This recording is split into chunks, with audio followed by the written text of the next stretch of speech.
What's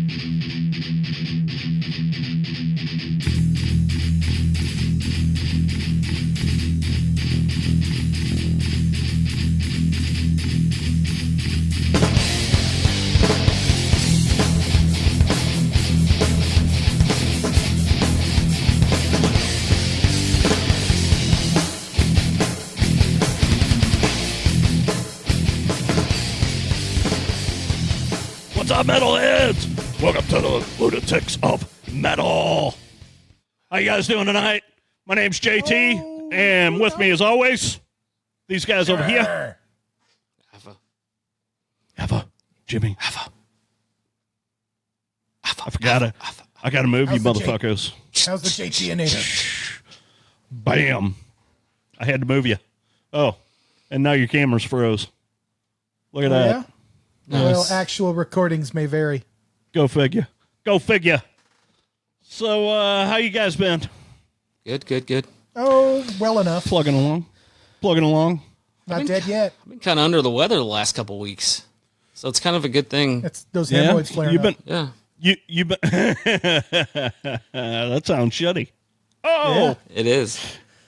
Well, sometimes it runs that way. Yeah. But yeah, feeling a lot better now though. So good deal, man. Good deal. That's what fiber will do for you. Mm-hmm. I've been doing pretty good. I know Jimmy over there has been fighting it. He he's been having some, got a bit of a nerve diarrhea. issue at the moment, but I'll hammer through it. got a nerve issue. He needs somebody to rub it out today, folks. That's the reason. Yeah. Yeah, he's over when he starts twitching. You know. Yeah. Let's stay off. You got a lot of nerve. Mm-hmm. Got a lot of nerve. Noive. The knife. Noise. The nerve of this guy. Brain. What's on the agenda for today, senor? So today, as strange as this conversation is going to be, we're talking about the mighty armored saint.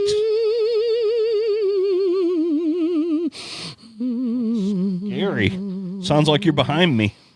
We're talking about Armored Saint, and the album that we're going to be talking about is Raising Fear. This is right here, my their third studio release. Recorded at the world famous Ocean Way Studios. Yes. And Sound City. Yes. And Cherokee. Yes. Released on Says Chrysalis Jim. Records. Mm-hmm. With an album length of 47:46. Yeah, which is interesting. This is the first metal album that Chrysalis ever did. I did not know that. Did not know that either. Yeah. Got some fun stuff to talk about here. So, Armored Saint is an American heavy metal band formed in Los Angeles, California in 1982. How old were you in 1982? 7. 7? I was 11. Since 1990, the band has consisted of John Bush on lead vocals, Joey Vera on bass, Jeff Duncan on guitars, and the Sandoval brothers, Gonzo and Phil, on drums and guitar, respectively. Of the current lineup, Bush and Vera are the two constant members. To date, the band has released 8 studio albums, 1 EP, 2 live albums, and 1 compilation album. When I mentioned earlier, They did have a bit of a hiatus in there for a while. They did. Was gone. John's Bush was in Anthrax. John Bush did move over to Anthrax 1990, if I remember right. 93. Okay. Because first album he did with them was Sound of White Noise. Mm-hmm. Correct. Fucking masterpiece. Right? Yep. Yes, absolutely. Fantastic album. And completely I was sad to... It did. I was sad to see Joey go, but Me too. I think John Bush did a fucking killer job that on that album. Up there with their best. Fucking kills, dude. Kills. The other John Bush albums, not so... They're okay, but that Sound of White Noise is... Whoop, yeah, it's up there. Yeah. Anyway. Highly regarded album. Yeah. Like I said, Armored... Unique, great voice. Yeah, he's got a great voice. He really does. Armored Saint was formed in 1982 by brothers Philip Sandoval on guitar and Gonzo Sandoval on drums. from Woodrow Wilson High School in Los Angeles, along with guitarist Dave Pritchard from nearby South Pasadena High School, singer John Bush, and bassist Joey Vera, also from Woodrow Wilson High School. So all of these guys were buddies in high school and decided they were going to start a band. Nice. And were very, very well respected in the Los Angeles area. They were so well respected. Loved them. They were so well respected that when Metallica released Kill 'Em All, James Hetfield was not happy with his vocal performance on that album. Lars Ulrich reached out to John Bush to see if he would be the singer for Metallica, and John Bush turned him down. I do, because he wanted to continue doing the Armored Saint thing. At that point, Armored Saint was on the uptick where they were just getting bigger over time. Yes. They hadn't plateaued or peaked yet, which is more what happened during the Anthrax era. Right. Yeah. Which is how Scott was able to talk him into joining Anthrax. That's cool. Hell yeah. That's cool, man. Mm-hmm. That's cool. And then, That's cool. Then, of course, you had the not so sudden, but very bad time death of Pritchard from leukemia. Yeah. That was after this album, right? No, it was 89. Right before. Right before he did the That's Anthrax. what I said, after this album. Or after the one right we're before talking he about went today. to Yeah. But I was referring to Sound of White Noise at that point. So, Before Symbol of Salvation. Yeah. Now, Symbol of Salvation was really their most commercially successful. Right. But he wrote a lot of them songs. He had a big part in the writing of that album. You know, here's what I'm going to say about that. I think that Symbol of Salvation is a better album than what we're doing tonight, but this album's my favorite. I can see that. And that's why I picked it. I got my big introduction, if you will, to Armored Saint because of this album. I hadn't really... This was kind of the start of me listening to a lot of metal. I had listened to some, if you remember, just the year prior, Rain and Blood came out, and a lot of, Master of Puppets and all that stuff, so it was relatively new to me. Before that point, I was listening to a lot of hair metal and stuff, Right. Honestly, I was listening to Madonna, but, to me, I don't put this in the thrash universe, though. I put this more no. This is... And... Grim Reaper and like that. It's metal, It's almost. I've heard people refer to this as power metal, and I don't really see it in that. But it's just kind of like just traditional heavy metal to me. It's just straightforward heavy power metal. Metal's a little happier. Yeah, it's a little more. I don't know. I like power metal too, but a lot more major key. And this is more just like traditional heavy metal, man. Absolutely. What really turned me on to these guys was when I saw the video for Chemical Euphoria. They were playing the shit out of that on Headbangers Ball. And I'm like, wow, these guys are fucking killer. And I went out and I bought this album, and this fucking album is just amazing front to back, Mm-hmm. Now, my first introduction of these guys was actually on an MTV concert on a Saturday night, back when they used to do them. There was one, I couldn't tell you where it was, but it was in a club. They played probably maybe an hour on the TV show. And, it just, I couldn't tell you what songs were played, but I know it was probably in this era that the release happened, because I was at least in junior high or somewhere in that era. And I was just like, I liked them. I didn't know much about them at the time, but I ended up growing to like them. I really heard more about them on Symbol. That's whenever they kind of blew up more commercially and got more popularity, because they were, when people knew about them, but it's like you really didn't know them. Like they didn't have that one hit that hooked everyone.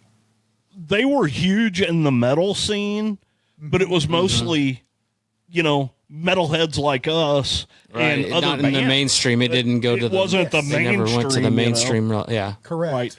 Like they didn't have that. And I think Symbol kind of pushed them towards that, but Rain of Fire was that song for them. Yeah, absolutely. See, I don't remember the names. See, I seen a little bit on Headbangers Ball, and then when I met Jim, I heard some here and there, but I never really got into Armored Saint until the last, more recent years when I actually bought their early albums and dove into them. But I mean, I just heard bits and pieces from back in the day, but something else. They're a solid band. I don't remember them having a music video back then either. I do. Because I never remembered seeing it. I do, because there was one that was like in the desert or something, or it was like... Yeah, that was... they were in cars or something weird. Yeah, it was like a Mad Max kind of thing. Yeah. Remind me, like Road Warriors or some kind of shit. What was that song, dude? I don't remember the song, but I just vaguely remember the Mad Max type video. That's exactly it, Mad Max. That's I just don't remember seeing it back then. Can you deliver? Comparison. Was that on like Delirious? I'm pretty. No, that was on their first album. March of the Saint. Yeah, that's a good one too. My friend Jeff Howe, he's big into Armored Saint too. He's one that's kind of inspired me to dig back into him in the more recent years. Right. And really kind of.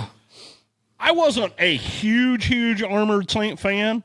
I dug them though, but I really liked this album when it came out, and I went out and I bought it. Like I said, because of that song "Chemical Euphoria," and right.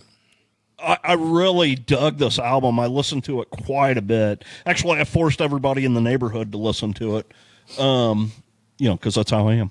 But I really dug John Bush's voice. I mean, he does have a great voice. I mean, it's different. I mean, it's kind of gravelly, but not, and I mean, it just... Like he can sing, but he's got a rough for metal edge to it. Yeah, for sure. Yes. He can get some higher notes than most. He's not a... Oh, yeah. He's no Rob Halford, but he can get up there a little bit. Right.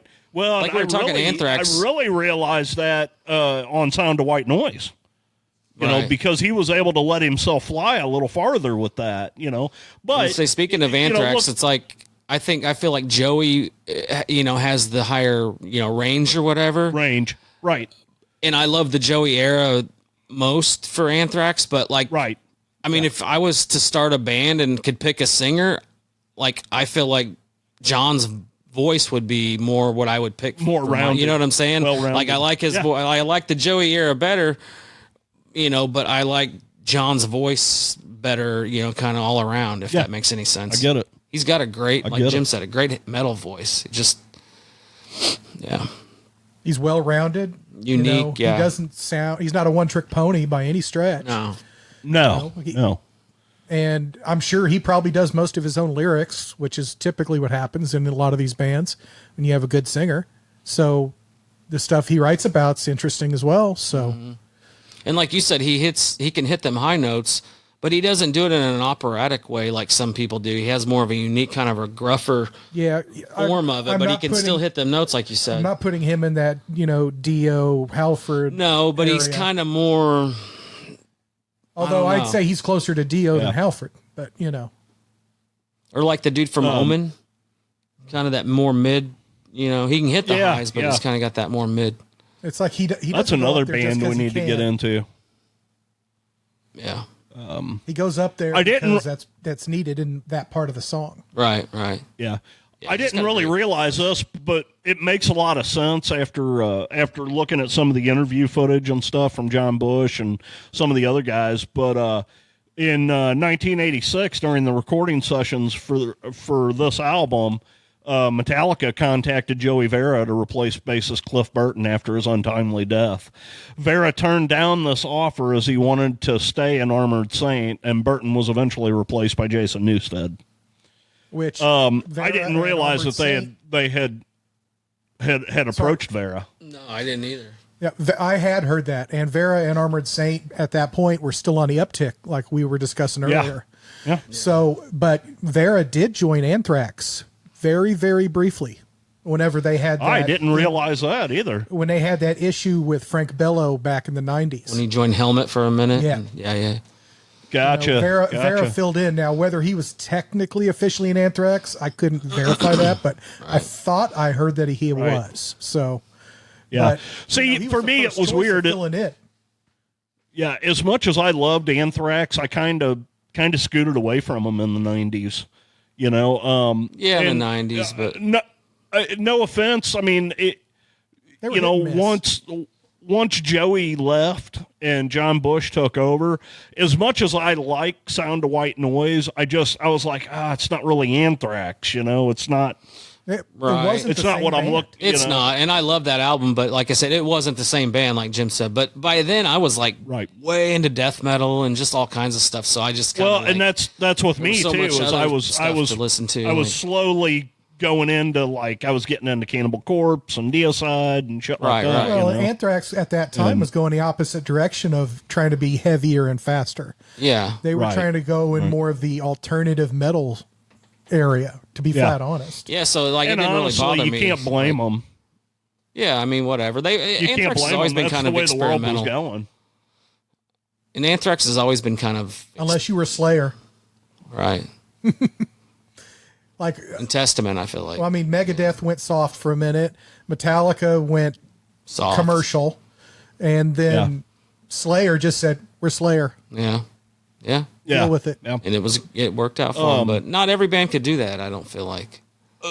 The one cool thing about Armored Saint is they honestly they could mesh with anybody. They were heavy, but they weren't so heavy that they couldn't. So I'm looking at a list of bands that they played with like throughout the 80s. They toured or played selected shows with many acts such as Judas Priest, Metallica, Aerosmith, Whitesnake, Ted Nugent. I mean, Yeah. Armored Saint wasn't so heavy that they couldn't play with Ted Nugent. Right, right. You know, They could pretty much go from thrash to glam almost, kind of. they can play with anybody. They played with both. Testament, Exodus, Right. Wasp, Dio. Mariah Just Carey. so many different. Like this whole list is a list of bands that we've talked about a lot of these. Goddamn, they did a show with King Diamond. Boom. Yeah. The King. Striper. Great White. I bet Maiden even. Lizzie Borden. I've been thinking about pulling them out. I always like them guys. Because it's me I don't know against the anything world. about them. It is. I don't know. It's a lot me about against that the band. world. Sabotage, Halloween. Fucking. Now, Sabotage The list to goes me on is and a on. perfect fit for them. Yeah. Sabotage would be a good fit. absolutely. That's another one I want to bring up at some point. I'm surprised we haven't done that. God, what was that big album Hall they of the had? Mountain King. Yeah, Hall that's of the one I Mountain would King. pick. Yeah. Oh my God! If we do That that, and we Gutter gotta Ballet, gotta they're talk two about big that ones. album. Gutter Ballet is the one Yeah. that I discovered them from you, but Oh, that's their commercial big one. Hall of the Mountain King is the best one, I think. Yeah, absolutely. I got a bunch of their older stuff throughout the years, and man, it's fucking good. Like their Yeah. first 5 albums Oh, yeah. are really fucking good. Fuck yeah. But yeah. But as far as getting onto the album at hand, we got 10 tracks on this, 47, 46.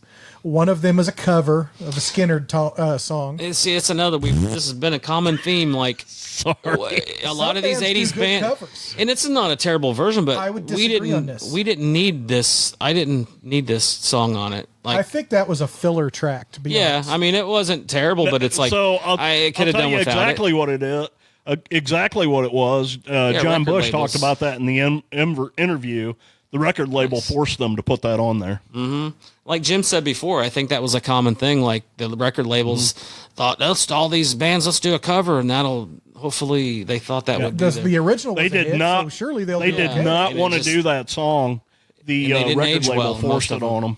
If they're going to do a cover, why that one, to me, of all songs? I That's know. the one that I was like, really? And I You're love labeling They Leonard that? Skinner did. did They it. That's did a cool good song, but- job with it. They did a good job with Yeah, it. My thing we didn't is, need that though. and I'm going to piss off the entire world. I fucking hate Leonard Skinner. I can't stand. Yeah, him. I don't. So I like could some do Leonard without Skinner the for sure. song on this album. So I like Skinner, but Skinner is Skinner, I like Skinner and I like this song, not but Armored Saint. I didn't need this on an Armored Saint record. You know what I'm Right. saying? Like, exactly. yeah. So, but other than if- that, if we it's a look- solid. Other than that, to me, it's a solid as fuck album. Like every track is good. Yeah. Like there's no bad tracks. So that song will not be on my top 3. No. No, mine either. For this album, of course, we had John Bush on lead vocals, Dave Pritchard on guitars, Joey Vera on bass, and Gonzo Sandoval on drums. No relation to Pete, I bet. Nobody is related to Phil. You don't say. Doctor? Who joins the band later. He's related to Gonzo. Like the Gonzo. On the Muppets. Yeah, the Gonzo on the Muppets. Oh, the dude with the big nose. Yeah. Yeah. The Jewish Oh, Muppet. yeah. The Jewish Muppet. Oh, my. Stop it. Hey, yo, keep it locked.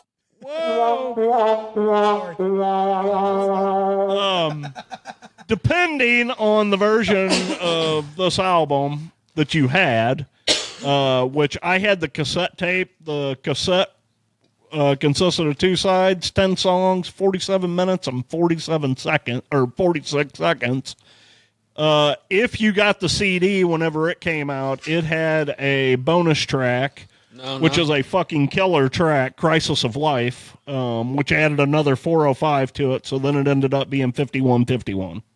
Yeah, Too bad that that's on wasn't mine. 5150. Yeah, that's on this one. Crisis of Life is a killer song. I love that It is. song. And actually, yeah, it is. But, yeah, well. It is not on the cassette, but it is on the CD release. Now, I never understood that because cassette was not limited by the constraints of vinyl. So why just? I guess I wonder of the if CD. I wonder if back A lot of then times they would do that on CDs. They would add because the prices were more. To and I get you heard to they buy did it. that a lot. They would try to get you to, since you're paying more incentive to buy because it's got an extra track. that's the only thing I could think of. I've heard that before, so I think that is a thing. Yeah. But yeah, But vinyl, you definitely were constrained to so many minutes aside, yeah, and if Right. you went above that, there was quality loss. right. So, That's why a lot of the reissues are double albums. I'm seeing box sets now of like reissues of the catalog of X Band with like 35 records. Yeah. And it's Yeah. like, really, who's going to spend $600 on this? Yeah, I mean, I'm sure there's some. Rhyme of the Ancient Mariner would need its entire vinyl. Yeah. yeah. For one, I got that on vinyl. For one so, song. Well, look at Do you Rush. really? yeah, I have that 2112. album. They have one song on a side. I tell had you on what vinyl blew too, my vinyl. mind was when I was somewhere at some like secondhand store or something and found And Justice for All on vinyl, and it's a have that on double vinyl, album. Mm-hmm. That's how mine was when I bought it. And I got a reissue, and it's I a was like, double. dude, that's Yeah. fucking wild, dude. Yeah. Here's the interesting thing. That counts as 2 purchases on sales for RIAA. Only on the vinyl. You're shitting. No. And That's all the wild. double I didn't know records that. Count as 2. So that's the reason why, and I just saw it the other day, that one is 9 times platinum. Wow, that's 'Cause cool. Remember, when that came out, vinyl was still a thing. That was 88. Yeah, it was. CDs it was. were still I taking had that over. on cassette. I had that that on was- cassette. It's Me funny. too. That was my first thrash I album had the ever. vinyl. I didn't. Too, but mine's a reissue. I didn't have CDs until 93-ish time frame. Dude, I was like think 94, is when I got 95 my- before I got when I started think going to I CD. think 93 was when I got my first CD. Christmas And, of 90 for me. Yeah, I remember when you got It, yours. I was like, man, I should switch to CDs, but I tried to talk you into it also. I should have listened to you. You're Yeah. like, I already got all these cassettes. And all these, and I probably had like 30. You know what I'm saying? Yeah, like I know. back then, I'm like, oh, I already got all these, and I probably had like 36 of them or something. Which you were also like, yeah, but CDs are more expensive. And I was like, True. yeah, but you get the bonus track. Yeah, and I was Yeah. as my grass mowing money, but yeah, I should have. the- Hindsight, I would have switched And to the CDs. quality never deteriorates as long as you don't put Right. your fingers on them. Yep.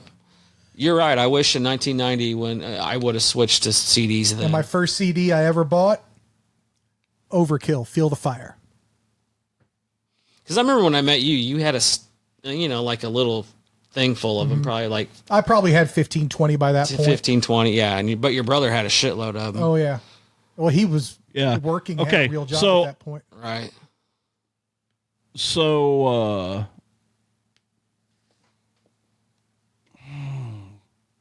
Number 2 was Justice, by the way. It's my second CD I ever bought. Really? Small World. Yeah, that was. I think after that I bought Master though. Yeah, I got that on cassette. Because at when I that was in point, 8th grade and it came out, and I had just seen Justice live in concert. yeah, so. I didn't. And then I went back and bought all their shit. Kill 'Em All was my next one, and Well, weirdly, since I saw Operation Mindcrime before that as the opener, I didn't get that CD till quite a bit later. see, I was had in the Empire Queensryche. I was in the, well, you remember I had that Operation Mindcrime shirt my freshman year. My Yeah. cousin Billy got me into them. Hey, Billy, Hey, Billy, where's my fucking pen? where's my T-shirt of Operation Mindcrime? Looks like But yeah, I remember when I Yes. met him my freshman year. That was one of my. I only had like I think Gerald's froze up. We're probably froze up to him. Yeah, But it'll record. Oh, there you are. my You're back. my freshman year, man, I had like a couple AC/DC shirts, a couple Metallica shirts, a couple Anthrax shirt, and I had that Operation Mindcrime shirt, and I had the Monsters of Rock with the Godzilla on it from JCPenney. But you had like Nuclear Assault, and you had like Testament one. I remember. Yeah, I had the Mutants for Nukes T-shirt. Mutants for Nukes. You had the New Order Testament, some shit, and a bunch of Metallica that I didn't have.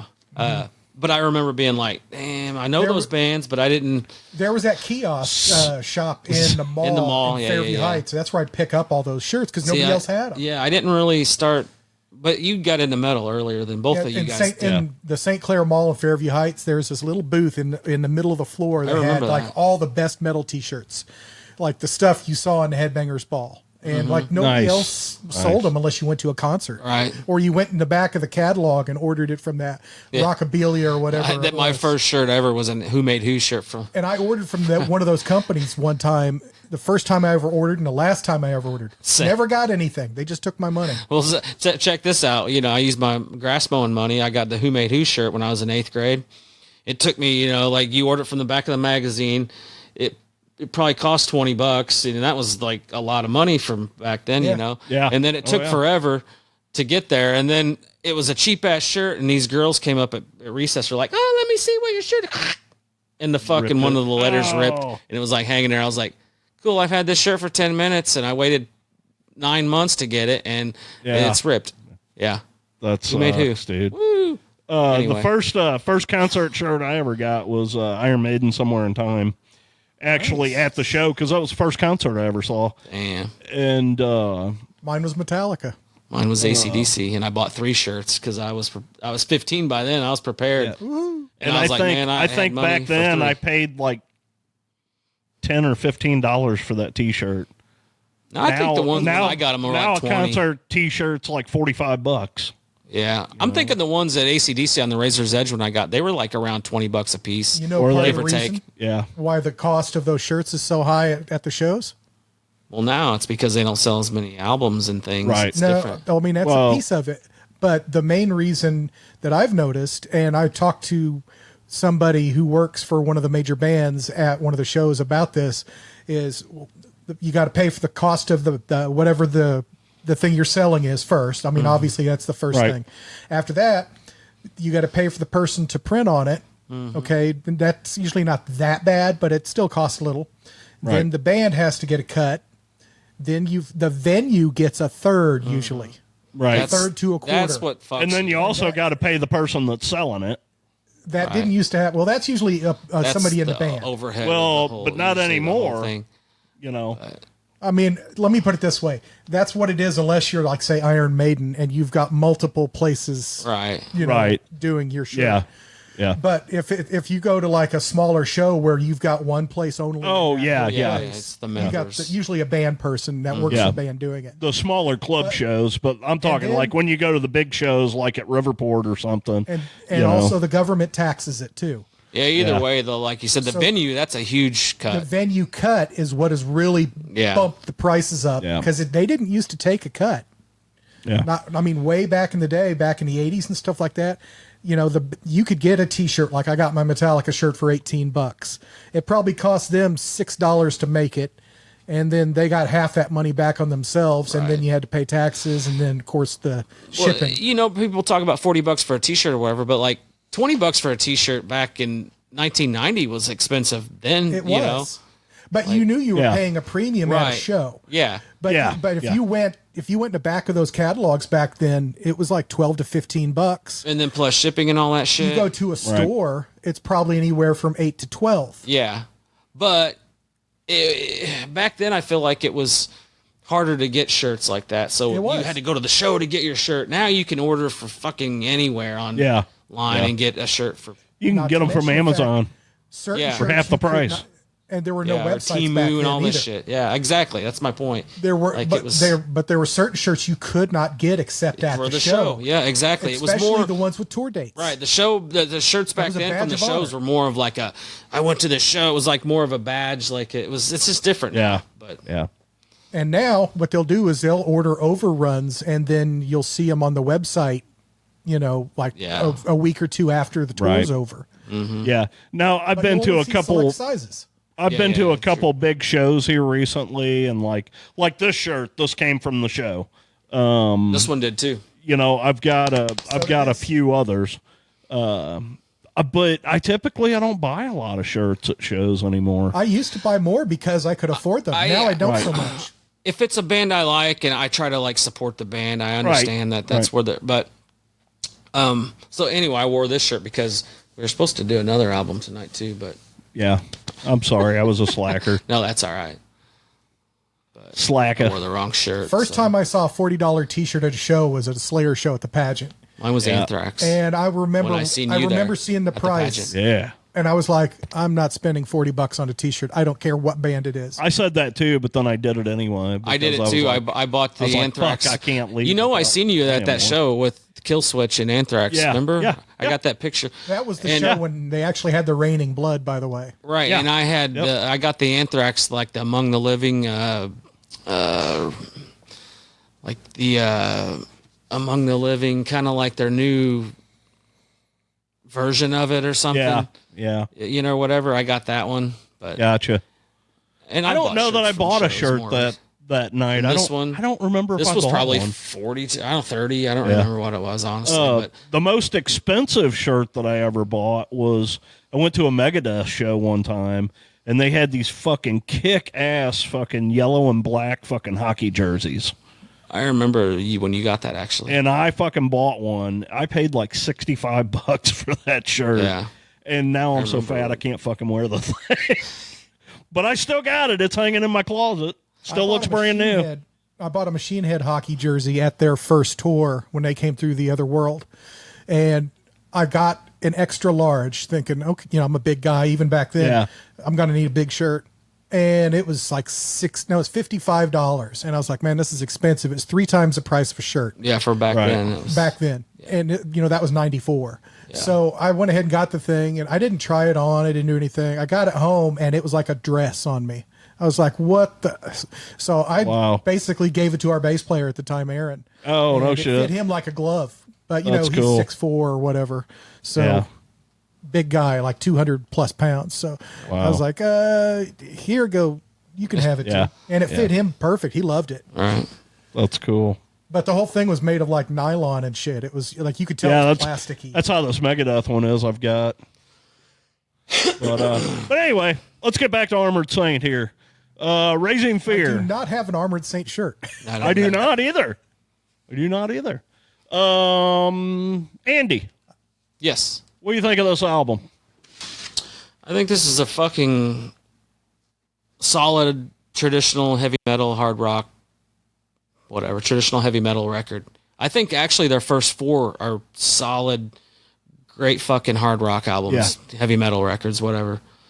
I think every song on here is solid. Like I said, we could do without the Skinnerd cover. We could do without that one. But the rest of the album every song is good. Like there's no bad songs on here. If I had to pick 3, I would pick probably the title track, Raising Fear. That's a good hard rocker, kind of just a good hard rock song. And then, honestly, the Out on a Limb. Yeah, that's a great song, too. I like that fucking groove to it, and the way he sings that pattern over it. Mm-hmm. And then I could go...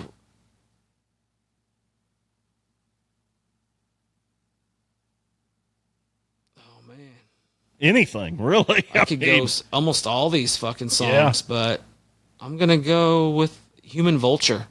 That fucking riff, man, that's a heavy-ass fucking... It's just a heavy-ass fucking metal riff. And it's just got a good groove, but like the Terror could be a fucking close second. Yeah, there's so many good ones. Hell yeah. Agreed.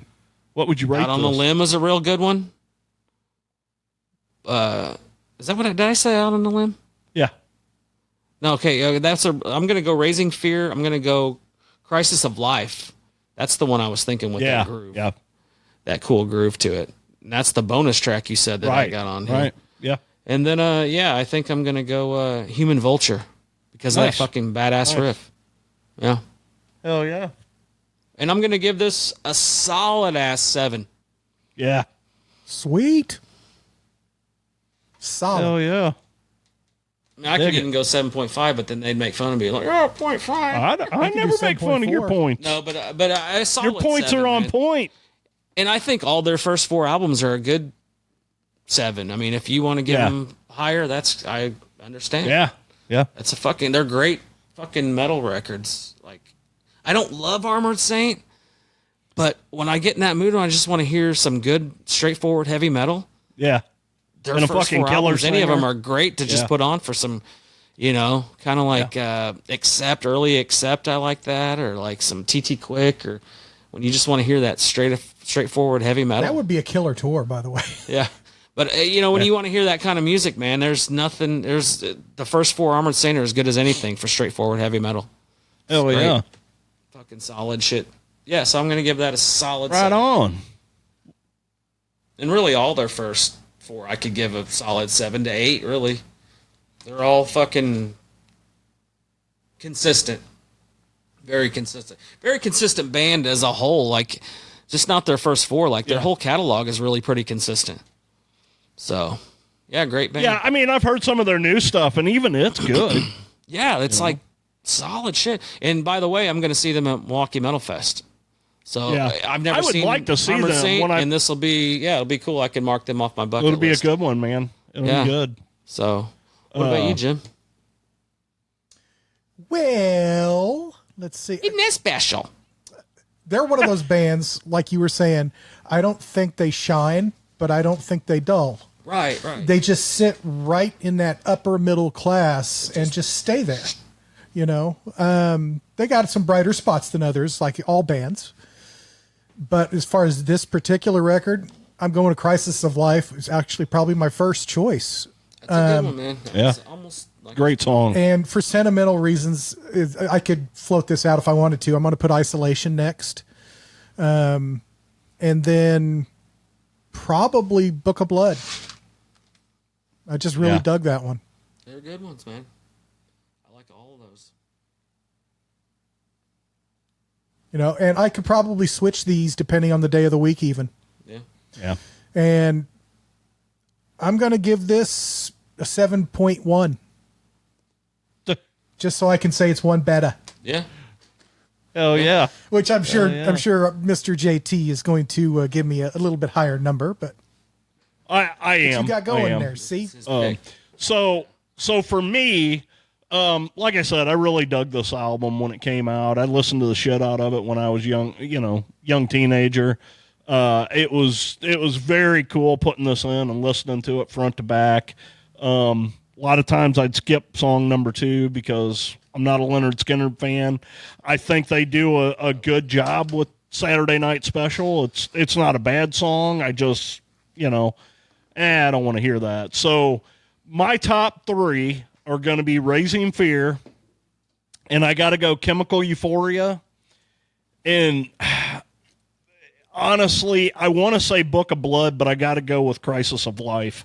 I just absolutely love that song. The groove of it. Why that was that only a groove. bonus track. They Yeah. could have subbed one of the others out. Like Saturday Night And fucking the way he that should have been the bonus track. the way he sings that song, it just Yep. That it's a groove and fucking the way he killer sings that tune, pattern. It Yeah, kind of reminds you of like something he would do with absolutely. Anthrax or something to me. Yeah. But Book of Blood is really high up there for me too. A lot of this album, it's just a great album. For me, Good solid fucking record. I can't not give this a solid 8. And if it didn't have Saturday Night Special on it, it would probably be higher than that. I don't like that song. I've never been I a like fan it. of Like I that said, I song. like I Skinner. felt like But I could've think picked they better did a good Skinner job cover. on it. They did, know? but like we said, it's a common theme with a lot of these '80s bands. It's like we didn't really need that, but the label's like, Yeah. oh yeah. If I would have been reviewing this album when I was a teenager, I'd have probably gave this a 10 because I absolutely loved this album when it came out. Today, I'm going to give it an 8. You know, because I'm into so much different stuff now. Right. This is still a killer album. Like I said. If you've never listened to this album, go out, buy this thing, listen to it front to back. You will not be disappointed. This album really shines in a lot of areas, and the biggest thing is just listen to John Bush's voice throughout this entire album. The guy is just truly a fantastic singer. And the riffs, they got cool. Like every song's got a cool killer riff. It seems like. riffs. Like every song has a cool Unfortunately, riff to it. we lost Pritchard, and Pritchard was a big part of this album. Next dude. one. I can definitely notice his loss on the later stuff, Yeah, style wise. yeah, absolutely. Yeah. Which I'm pretty sure he's actually on the next record. I know his writing is, but I thought He's not on it, but his writing, he was like a big part of the writing of that album. I thought. Yeah, yeah. thought that they I had seen an some interview stuff. with Did they were not talking actually about that. Have anything recorded from him? Okay, I thought they would have, But it sounds like his playing style. Right, he had a big part in, I guess, the actual material that they Okay. recorded. I guess he died before they could record it or something. It was Right. 89 when that Yeah. record came And out. then they Was it? they Or were 90? Or scrambling. sure it wasn't They 90? had to. Either way. Yeah, But- they Yeah, were he was scrambling. even though he died, he was a big part of that album. I did see an interview where they talked about that. Sad deal, man. Yeah, he died in 90. Yeah, and I think he that- was diagnosed in 89. And I just went over to sad that. deal. The first guitar solo on Tainted Past was actually lifted from a 1989 4-track demo recorded by Pritchard. cool, man. That's cool that they got to add that. That's cool. Yeah, they How old They was he? He had to actually be added young, him. man. they added him in there. How old was he when he died? I really don't know. I never really looked that up. He had to have been young. It's fucking crazy, man. But yeah, they actually had 2 different guitar players step in to try and cover for him. And that was Jeff Duncan and Phil Sandoval. They came in and finished out the album, Right. but he has a lot of writing credits on that album. Yeah. I seen an interview they talked about that they talked about. Almost every song. It's almost like that album was a dedication 26. to him. Mm-hmm. He was all over that album. He was he died at 26. 26. Wow. God damn. And like Cliff Burton, 24, and all these. Man, that's just Cliff so Burton fucked was up 27. thinking- Was he? No. Yeah, he was part of the 27 club. Wow. Pretty sure. No, he was 24. Look that up. But either way, man, it's sad as fuck. Somebody that young, you know. It's just sad. Oh, you're right. He was 24. I'm sorry. I was wrong about that. And think about that. In 86, he was the oldest one in the band, too. And that was their third album in 86, and he was 24, their oldest member. Think about how young they were, and they're like, Kill 'Em All, like, they were like, that's what, 18, crazy, dude. 20. That's crazy. That's so crazy how young that they yeah, were. I thought writing he was some part of that 27 genius club. Yeah, I know what you're talking about though. With like Yeah, because He died like on the Cobain 27th. and Janis Cobain Joplin, and Janis Joplin and all these. Hendrix, Yep. Lane what Staley. Morrison, I Morrison. think. But yeah, Morrison was too. but yeah, man, like He died on the 27th of September. just think about that. He was 24, and they already put up Master of Puppets, and the genius material that they wrote at such a young age, man, Oh, lyrically and absolutely. musically, it was just. Dude, and that's a lot. That's how a lot of those bands. Well, I mean, look, whenever we did that Yes. episode on Death Angel, them they were guys like were 15, fucking out touring the 16. country, and they were like fucking teenagers. Yeah, like You it's know? crazy that how They young put these out their people were first back album. then. What their drummer was like 15 or something like that. Yeah, when they first started, they were like their drummer's like 11 or 12. Andy, Yeah, he was like really crazy. fucking young. But yeah, it's crazy, man. That like the people that invented some of this kind of music and when they were writing this shit, how young they were. It's really amazing if you think mind-blowing. about it. Yeah. Yeah. Mind Like I said, Metallica, when they were all under 24 and they released Kill 'Em All, Ride the Lightning, and Master of Puppets, they fucking created that at a young fucking age, man. And it's like, yeah. Yeah. But anyway, And yeah. Cliff Burton was also in high school with Jim Martin And and what, Les Claypool, yes. Kirk Hammett. But also, wasn't it somebody from, or no, And that was Jim Martin. I'm thinking of something And was it Lars, or not Lars, Cliff, and I think it was Les, all had like the same auto shop class Yeah, together. I don't know, but I do know they all really? went to that same school. Yeah. That's Can cool. you imagine being in that classroom looking at the legends of music all at the same time? That's crazy, that would man. Be amazing. Yeah, it's crazy the music that these people created at such a young age. Even Primus and all these fucking Yeah. yeah, it's cool. Where the hell Yeah, did we Armored go Saint. wrong? Yeah, We were born in the Midwest. we were born too Yeah. late. Too. Yeah, you're right. You're right. But yeah, the Mighty Armored Saint. Great fucking heavy metal band, man. Go out and buy Yeah, this. Buy all absolutely. their fucking any of their records. It's a good record. It's a good record. Yeah. Yeah. Yeah, absolutely, man. So I got the next pick.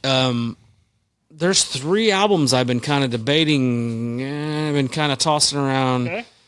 Dismember Like an Overflowing Stream. I've been floating around Heathen Victims of Deception and Queensryche Operation Mindcrime. What do you guys pick? Holy shit. But we're still gonna do Operation Mindcrime would be a long episode. that. Yeah. Yes. Whew. God, that's Especially a good one. since they're working on part 3 right now. Part 2 is not. We'll very see. good. Yeah. No. Part 1 is. That's up to you, dude. Flip a coin.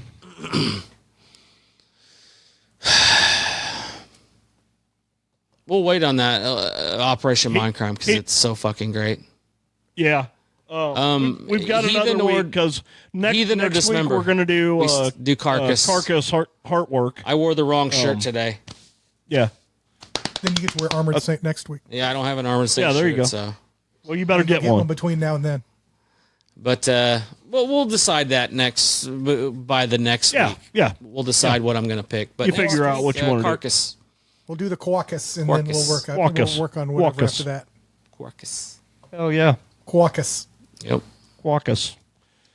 Well, all right, folks, that's our show for tonight. Thanks for hanging out with us. The Mighty Armored Saint. The album was Raising Fear. Yep. If you don't have it, go out and buy that shit, man. It's Buy it. fucking That's it. killer I've showed it album. a million times. Straight. Killer Right. album. And that's our show for tonight, man. So till next week, guys. Stay metal. Lettuce and tomato.